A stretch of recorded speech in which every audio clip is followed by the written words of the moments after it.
할렐루야. 오늘은 6월 18일 목요일입니다. 새벽 예배를 온라인으로 들으시는 모든 성도님들을 주님의 이름으로 환영하고 축복합니다. 다 함께 기도하시겠습니다.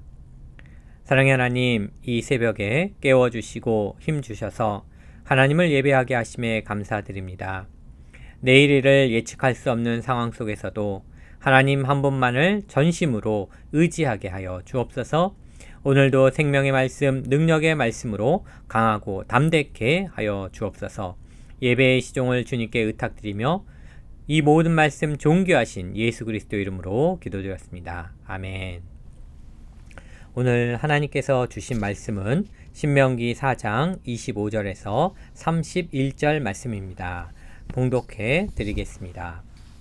내가 그 땅에서 아들을 낳고 손자를 얻으며 오래 살 때에 만일 스스로 부패하여 무슨 형상의 우상이든지 조각하여 내 하나님 여호와 앞에 악을 행함으로 그의 노를 일으키면 내가 오늘 천지를 불러 증거를 삼노니 너희가 요단을 건너가서 얻는 땅에서 속히 망할 것이라.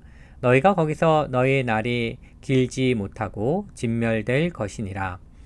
여호와께서 너희를 여러 민족 중에 흩으실 것이요 여호와께서 너희를 쫓아보내실 그 여러 민족 중에 너희의 남은 수가 많지 못할 것이며 너희는 거기서 사람의 손으로 만든 바 보지도 못하며 듣지도 못하며 먹지도 못하며 냄새도 맡지 못하는 목석의 신들을 섬기리라.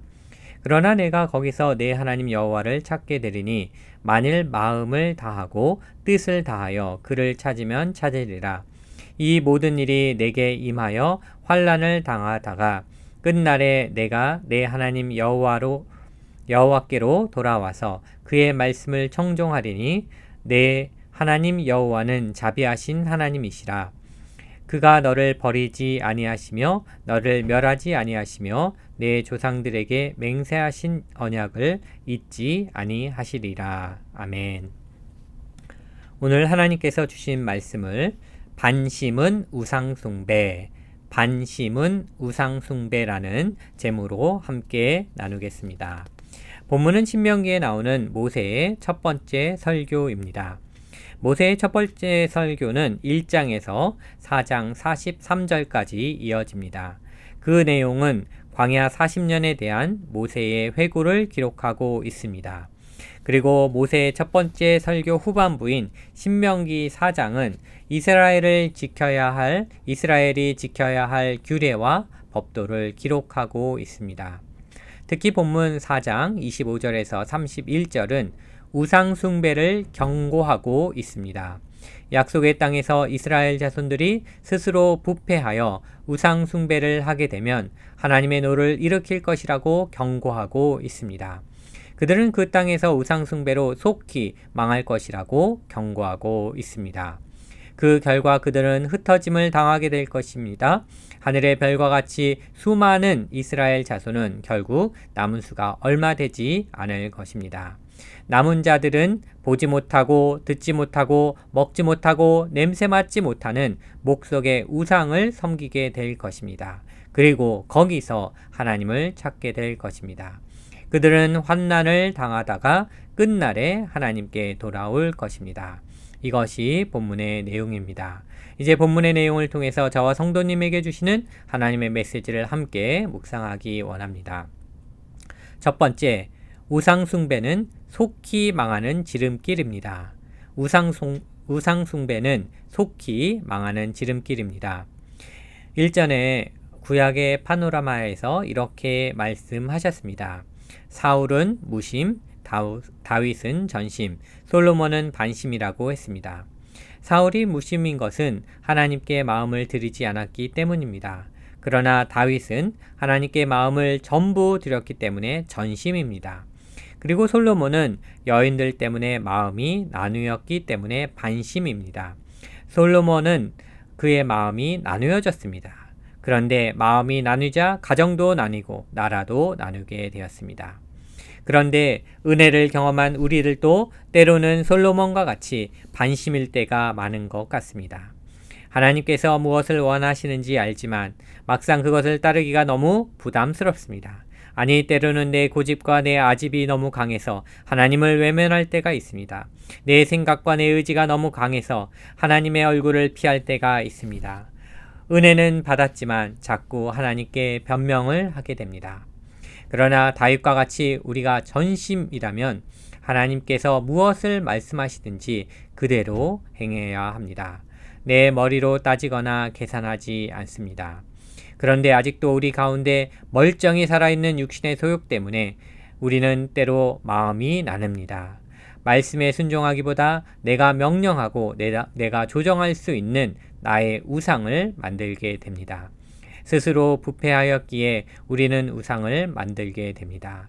결국 은혜 받은 자인데 하나님을 향한 마음이 나누어집니다.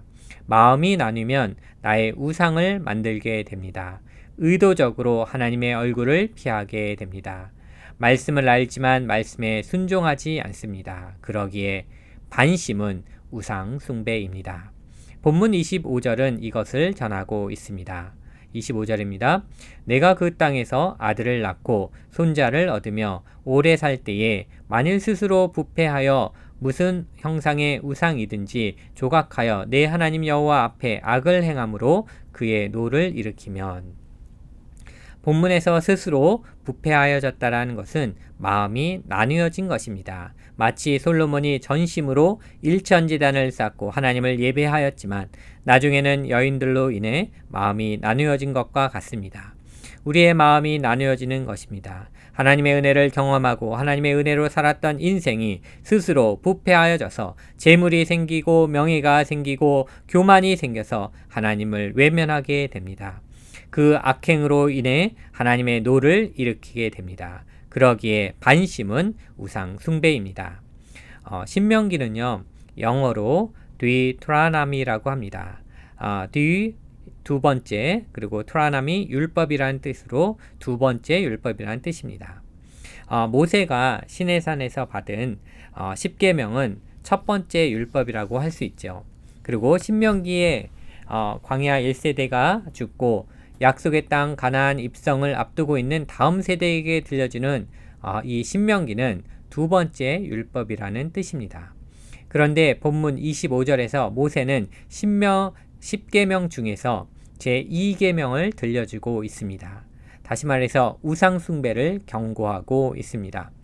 우상숭배를 하면 속히 망할 것을 경고하고 있습니다. 약속의 땅 거기서 너희 날이 길지 못할 것이라고 경고하고 있습니다. 이것은 바로 우상숭배가 초래하는 엄청난 죄의 대가입니다. 이스라엘은 모세의 경고에도 불구하고 결국 우상숭배의 죄에 빠져 하나님으로부터 징계를 당하게 됩니다. 모세의 경고는 이스라엘의 앞날을 예언한 전주가 되고 말았습니다. 이스라엘의 우상숭배로 북이스라엘은 BC 722년에 아수르에 의해서 멸망당했습니다. 남유다는 BC 586년에 바벨론에 의해서 비극적인 멸망을 맞이하게 되었습니다. 그 후 이스라엘 백성들은 다시금 나라를 재건하기까지 세계 각지에 흩어져 살게 되었습니다. 남은 자의 수가 많지 않았습니다. 또한 그들은 거기서 목석의 신들을 섬기게 되었습니다. 아이러니컬하게도 그들은 우상을 섬기다가 이방 땅으로 쫓겨나갔는데 거기서 또다시 우상을 섬길 수밖에 없는 처참한 운명에 빠졌다라는 것입니다. 이러한 모세의 예언적 경고는 실로 큰 징벌이었습니다. 또한 우상숭배는 속히 멸망하는 지름길입니다. 이것이 본문 26절에서 28절 말씀입니다. 이렇게 기록하고 있습니다. 내가 오늘 천지를 불러 증거를 삼노니 너희가 요단을 건너가서 얻는 땅에서 속히 망할 것이라. 너희가 거기서 너희의 날이 길지 못하고 전멸될 것이니라.